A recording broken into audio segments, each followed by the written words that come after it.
We humans are wired to innately love storytelling. We daydream in stories, we think, we plan, we strategize in stories, and of course we learn in stories. So it's not surprising that a lot of instructional designers try to use storytelling to make their e-learning more engaging. But there's a fundamental conflict between the medium of e-learning and how stories actually work. And in this video, I want to get to the bottom of that conflict and see what role storytelling can actually play in e-learning and the best ways to leverage stories so that they actually multiply learner engagement and don't weigh your program down. Just like games, e-learning is an interactive medium where you can get the learner to take part in the action and make the decisions themselves and learn from the consequences. And that's a gift that we can use to really immerse people in the experience and make them a part of it. But when you're telling a story in your e-learning course or anywhere else, your audience is watching or listening passively. They're not taking part in the action. So unless you can write a script like Aaron Sorkin, you risk losing their attention anytime they're not active and their mind starts to wander. And yes, even if you're using a branching scenario where the learner makes the decisions, there will be an intro where you're setting up the situation, then a choice, and then a part where the learner sees the consequences of their decisions.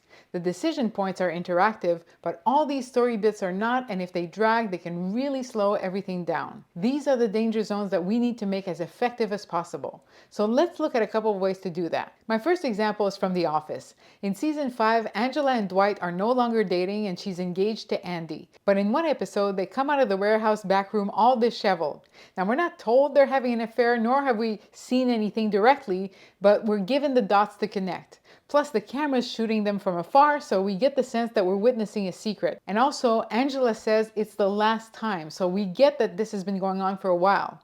And because we have to do a little bit of work to connect those dots, we feel clever, we feel engaged. And that's the principle of show, don't tell, which is a common axiom in screenwriting. If I want you to know that Jack is the villain in my story, I'm not going to have some character say, well, Jack is a real jerk, but maybe I'll show you this instead. Now that you've seen Jack kick a squirrel, you, the learner, are concluding that he's a jerk. It feels like your own idea, and that's way more powerful. So to apply show, don't tell, instead of telling your audience the conclusion, present them with the evidence and let them draw the conclusion. But games and e-learning are interactive media, so as much as possible, we try to go beyond show, don't tell, and instead implement play, don't show. That means it's better to show than to tell, but wherever possible, it's even better to let the learner be part of the decisions instead of just watching. But this whole channel is about play, don't show, so I'm not going to talk about it more in this video. Instead, let's look at the next way you can make your story bits more engaging, and to illustrate, here are two versions of the same scene, and you figure out which one's better. Here's number 1.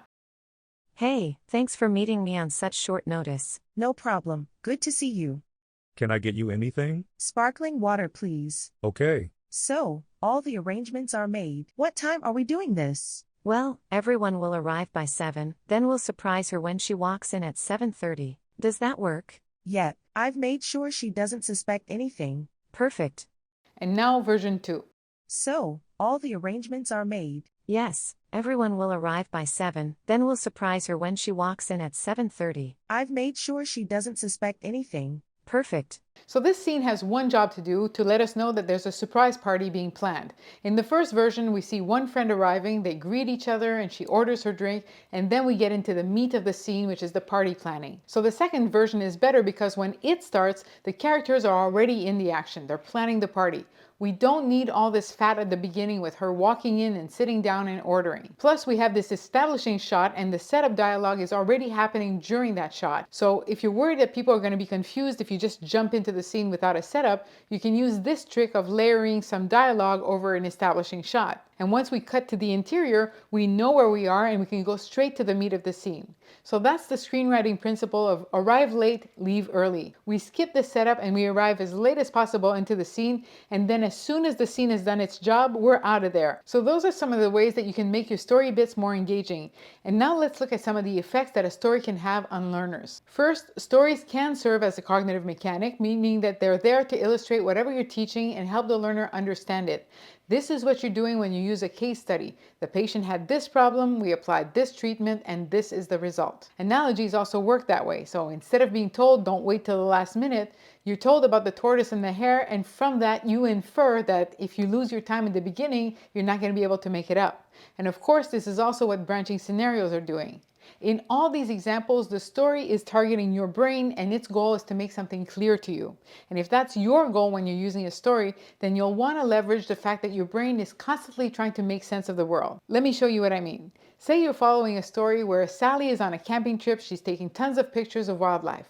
At one point, she loses her camera, she can't find it anywhere, but later on she finds it again on a rock. However, when she gets home and develops the pictures, it's not her pictures, but instead it's a picture of some weird random guy. Now notice what's happening in your mind right now. You're automatically making up theories to bridge that gap about what happened. Did she pick up someone else's camera? Did he weirdly steal her camera and take selfies just to mess with her? See, if you don't tell or show the learner absolutely everything, they're going to start creating ways to make sense of what they're seeing, and that's engaging. Eventually, you'll give them enough hints that they'll figure it all out and piece everything together. That makes the content way more memorable than if you showed them bit by bit what happened. The second way stories are used is, of course, as a motivational mechanic. Typically, these stories will start with a terrible situation like, oh my God, they're going to tear down grandma's house unless we can raise enough money. This story is targeting your heart to make you want to save grandma's house, and to do that, you'll go through a whole bunch of learning activities, and the better you do, the more you fix grandma's house, and it all ends up okay. This will be more or less successful depending on how well the story is told and what the stakes are. If the stakes are, oh my God, the company might not reach its quarterly goals, people might not care. But whatever the plot is, if you're using a story in this purely motivational way and it's not there to teach the learner anything, then I strongly advise you to make it optional or skippable. Learners who take pleasure in the story can watch it, but others can skip it. However, instead of trying to make the learner care, knowing that neither of us is Aaron Sorkin, there is another way we can use stories as a really strong motivator. Let's say you and I are having coffee and I tell you that this morning I was walking my dog and all of a sudden this cop came up to me and he was really mad. And then I stopped talking and I changed the subject. You'd be like, what's the rest of the story? Why was he mad? Because that's not a story, it's only two acts. Act 1, things are normal. Act 2, inciting incident. And now you're waiting for Act 3, resolution. What happened? And we are wired for that. So stories can be great at piquing curiosity. And if you're good at making ones with cliffhangers, learners can be extra motivated to work to unlock the next part. And just for the sake of comprehensiveness, stories are also sometimes used purely as presentation. An example could be where you have this lost cub, and as you progress through the program, the mama is going to get closer and closer to him, no matter how well you do on the activities. So here the story is there mostly to indicate where you are in the process, nothing more. So that's purely presentational.